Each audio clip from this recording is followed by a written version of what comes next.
imposing silhouette of the Adams house cuts a sharp figure against the twilight sky of Deadwood, South Dakota.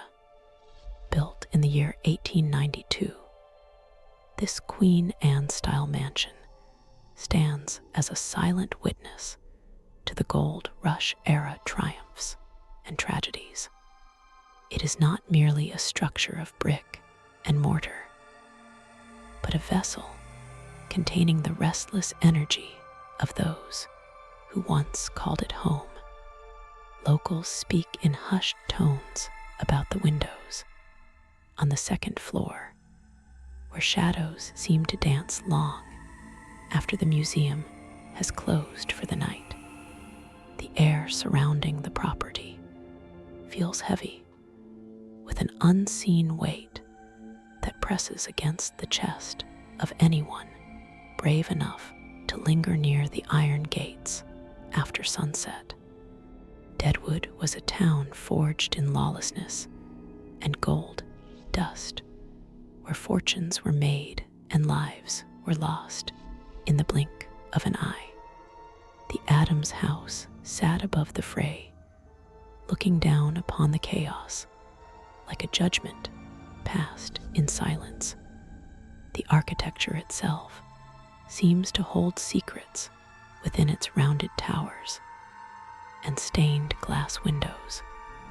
Visitors often report a sudden drop in temperature as they cross the threshold into the grand foyer. It is a chill that defies the summer heat and seeps into the marrow of the bone. This cold is not a draft from the outside world, but a spectral breath from a time long past that refuses to fade away. The history of the mansion is inextricably linked to the tragedies of the Adams family and the wealthy Harris Franklin who commissioned the build. While the walls were papered in expensive designs and the floors covered in plush carpets, the foundation rested on the volatile history of the Black Hills.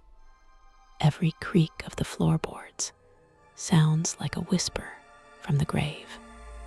The silence of the library is profound and unsettling, as if the room is holding its breath, waiting for a master who will never return. Those who work in the house claim that the silence is often broken by the distinct smell of cigar smoke where no smoker stands. Harris Franklin spared no expense when he constructed this monument to his success in the mining industry. He imported materials from all over the world to ensure his home was the envy of the territory. Yet wealth could not purchase peace of mind or safety from the Grim Reaper. The house passed into the hands of William Emery Adams in the early 20th century.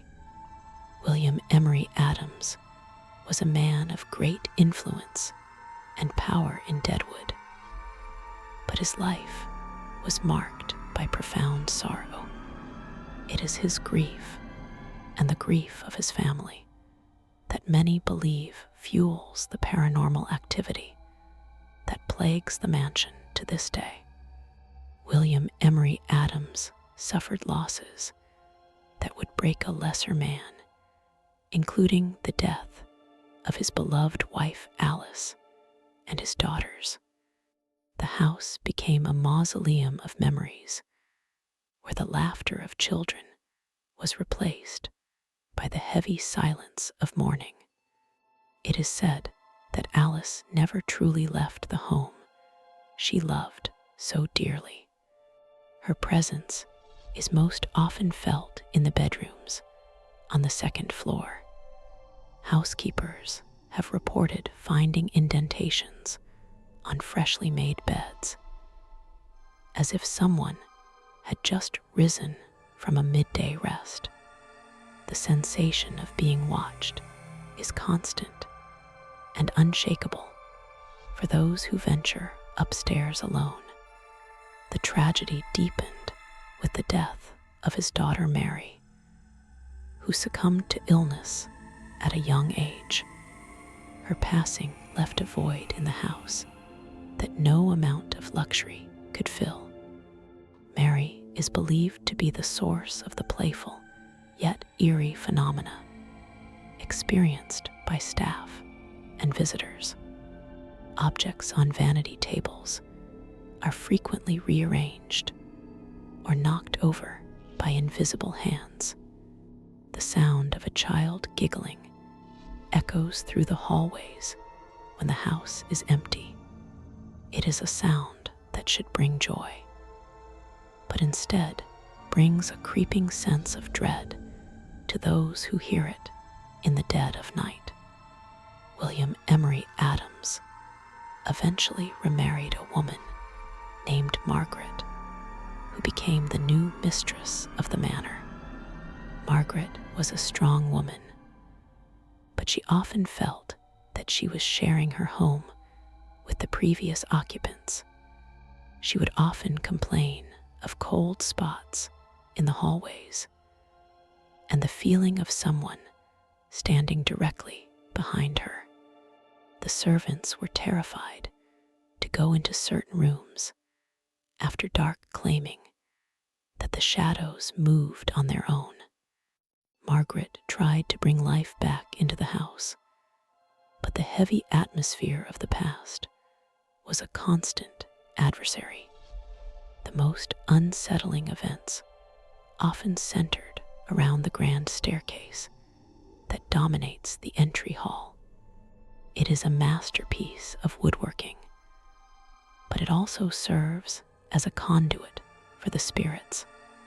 Footsteps are frequently heard ascending the stairs when no one is there. The sound is distinct, heavy, and deliberate, like the boots of a man weary from a long day. Many believe this is the spirit of William Emery Adams himself, continuing his nightly routine. He walks the halls of his home, ensuring that everything is in order and that his legacy remains undisturbed. One particularly harrowing account comes from a night watchman who was tasked with guarding the property during a renovation. He reported seeing a woman in a Victorian morning dress standing at the top of the stairs. Her face was obscured by a black veil, but he could feel her gaze piercing through him. She did not move or speak, but simply stood there as a sentinel of the dark. The watchman fled the house and refused to return, leaving his equipment behind. He later described the encounter as looking into a void where all hope had been extinguished. The library of the Adams house is another focal point of supernatural energy. William Emery Adams was an avid reader and spent many hours among his books. Today, books have been known to fly off the shelves, as if thrown by an angry, unseen hand. The heavy library door has been seen swinging shut on its own, locking people inside for brief, terrifying moments. The air in the room often smells of old paper and the distinct aroma of pipe tobacco. It is as if the master of the house is annoyed by the intrusion of the living into his private sanctuary. Margaret Adams lived in the house until her death, leaving it exactly as it was during the time of her husband. She closed off the house in 1936, leaving a literal time capsule of the Victorian era. For decades, the house stood silent and empty, with everything from the sheet music on the piano to the cookies in the jar remaining untouched. This preservation of the physical space seems to have preserved the spiritual energy as well. The spirits were left undisturbed for over 50 years, allowing their attachment to the physical world to grow stronger and more possessive. When the house was finally reopened as a museum in the late 20th century, the dormant spirits were awakened. The influx of visitors and the noise of the modern world seemed to agitate the entities within. Guides began to report strange malfunctions with their electronic equipment. Cameras would stop working or batteries would drain instantly in specific rooms. Voice recorders would capture disembodied voices, whispering names and warnings. The transition from a private tomb to a public attraction was not welcomed by the unseen residents. In the dining room, the table is always set for dinner, as if expecting guests who will never arrive. It is here that the sound of clinking silverware and murmuring voices has been heard by custodial staff. The chandelier above the table has been seen swaying violently, even when the windows are sealed shut.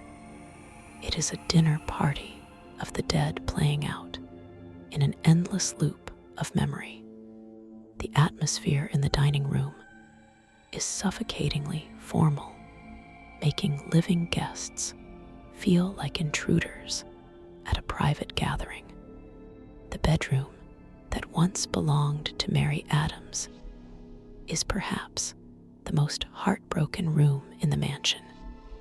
Toys that are left on the shelves are found in the center of the floor the next morning. A small rocking chair in the corner has been seen rocking on its own, keeping a steady rhythm in the silence.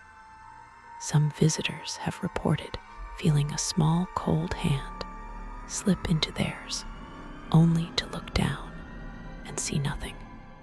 The sorrow of a life cut short permeates the wallpaper and the floorboards, creating a profound sense of melancholy. There is a particular mirror in the master bedroom that many refuse to look into. Legend says that if you stare into the glass for too long, you will see the reflection of Alice Adams standing behind you.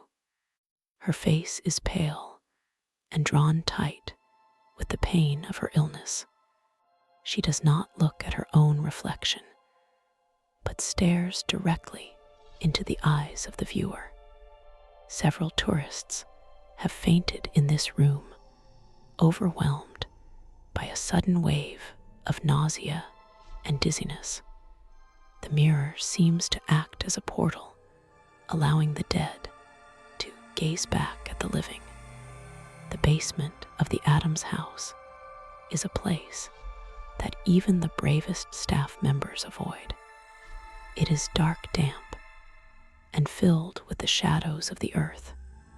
Unexplained noises like the dragging of heavy chains and guttural groans rise from the depths.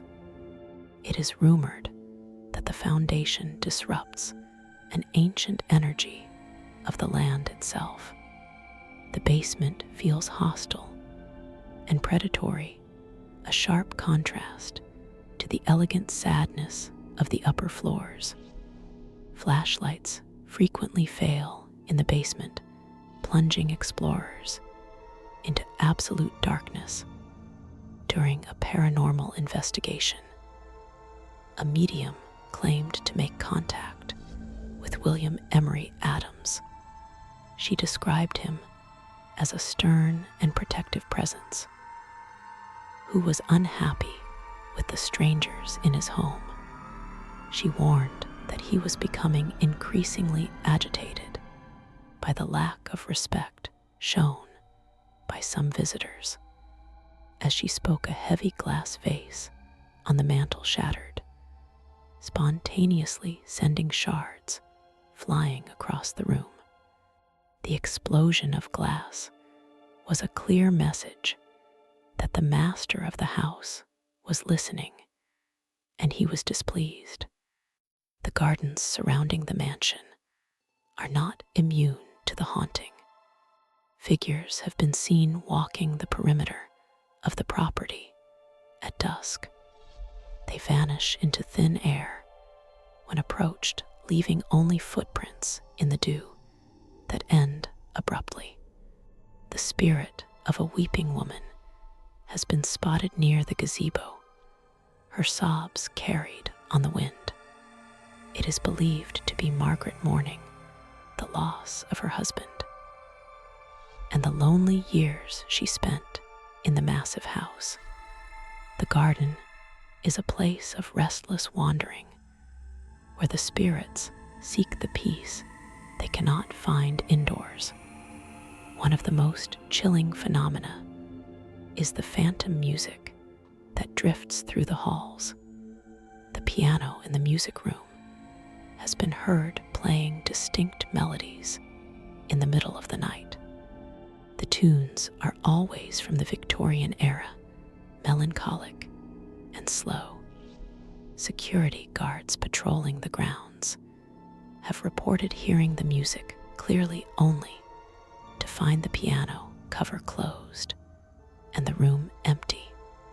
It creates a surreal atmosphere where the past bleeds into the present through the medium of sound. The servants' quarters, located at the back of the house, have a different energy altogether. Here the activity is more frantic and hurried. The sound of rushing footsteps and the rustling of starch aprons is common. It is as if the spectral servants are still trying to keep up with the demands of the Adams family. There is a sense of anxiety in these rooms, a fear of being reprimanded for an undone task. The class divide that existed in life continues to exist in the afterlife. As the years go by, the activity in the Adams house shows no signs of slowing down. If anything, the encounters are becoming more frequent and more intense. The spirits seem to be gaining strength, feeding off the energy of the thousands of visitors who pass through the doors. Some fear that the barrier between the worlds is thinning within the walls of the mansion. The house is becoming a battery of supernatural power, charging itself with every scream and every shiver. There was an incident involving a skeptic who openly mocked the stories during a tour. He laughed at the idea of ghosts and touched artifacts that were roped off. As he was leaving the house, he was shoved violently from behind by unseen hands. He fell down the front steps and broke his arm. He swore that he felt cold fingers dig into his back right before the push. It was a violent reminder that the entities in the Adams house demand respect. The attic is another space that is kept locked and rarely visited. It is filled with trunks and old furniture covered in white sheets. Dust motes dance in the slivers of light that cut through the boarded windows. Those who have stood outside the attic door report hearing the sound of heavy trunks being dragged across the floor. It creates a thunderous noise that shakes the ceiling of the second floor. The attic is the storage space for the physical remnants of the past, and perhaps the spiritual ones as well. The city of Deadwood acknowledges the Adams house as its most haunted location. The local community treats the mansion with a mix of pride and fear. They know that the house attracts tourists, but they also know the dark truth that lies within. Many locals refuse to walk on the sidewalk directly in front of the house, preferring to cross the street. They say the feeling of being watched from the dark windows is too intense to bear. Nighttime tours are occasionally offered for those seeking a thrill, but they are not for the faint of heart. Participants are required to sign waivers and are warned not to provoke the spirits. During these tour, people have been scratched, bitten, and had their hair pulled. The darkness of the house at night is absolute and oppressive. It is in this darkness that the true nature of the haunting reveals itself. The spirit of William Emery Adams is said to be most active on the anniversary of his death. On this night, the activity in the house reaches a fever pitch. Lights flicker uncontrollably, and doors slam in a rhythmic cacophony. The staff prepares for this night with dread, knowing that the house will be alive with angry energy. It is a yearly reminder that the ownership of the house has never truly changed hands. Margaret Adams loved the house so much that she stipulated it should never be sold or changed. Her will was the reason the house sat empty for so long, preserving the history. Some believe her spirit remains to ensure her wishes are honored. She acts as the eternal guardian of the Adams legacy. Her presence is less threatening than William, but equally firm and unyielding. The psychological toll on the staff who work at the Adams house is significant. Many have quit after only a few weeks, citing the unbearable atmosphere. They speak of nightmares that plague them even when they are in their own homes. The house seems to follow them, infecting their dreams with images of the Victorian dead. It is a haunting that transcends the physical boundaries of the property. Photographs taken inside the mansion often reveal anomalies that cannot be explained. Orbs of light, mists, and shadow figures appear in the background of happy tourist photos. Some images show faces peering out from the darkness of closets or from behind curtains. These photographic evidences are collected and analyzed, but no rational explanation has ever been found. The camera captures what the naked eye often misses. The connection between the Adams house and the Mount Moriah cemetery, where the family is buried, is strong. It is said that there is a spiritual ley line connecting the two locations. The spirits travel back and forth between their final resting place and their earthly home. This connection keeps the cycle of haunting active and continuous. The dead are never truly at rest in Deadwood. One specific artifact, a grandfather clock in the hallway, has not worked in decades. Yet on quiet nights, it has been heard chiming the hour. The chimes are distorted and slow, sounding like a funeral knell. Mechanics have examined the clock, and found the internal mechanisms to be rusted solid. The impossible sound of the clock is a heartbeat of the house that defies the laws of physics. The smell of lavender perfume is often associated with the presence of Alice. It is a sweet floral scent that appears suddenly in a room that has been closed for hours. The scent is comforting to some, but terrifying to others who know its origin. It serves as an olfactory marker of the ghost, identifying her presence without a word.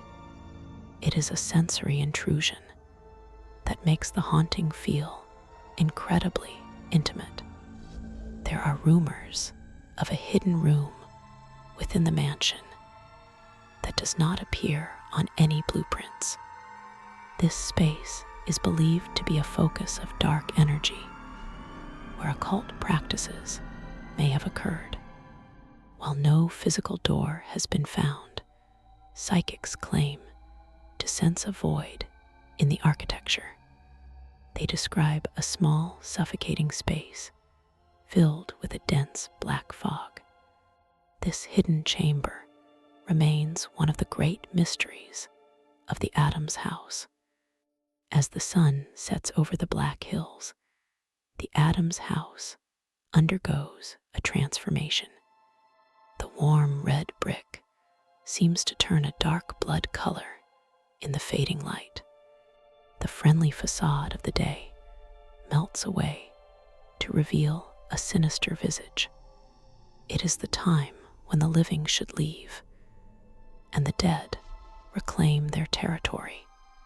The transition is palpable, a physical shift in the atmosphere that signals the beginning of the night.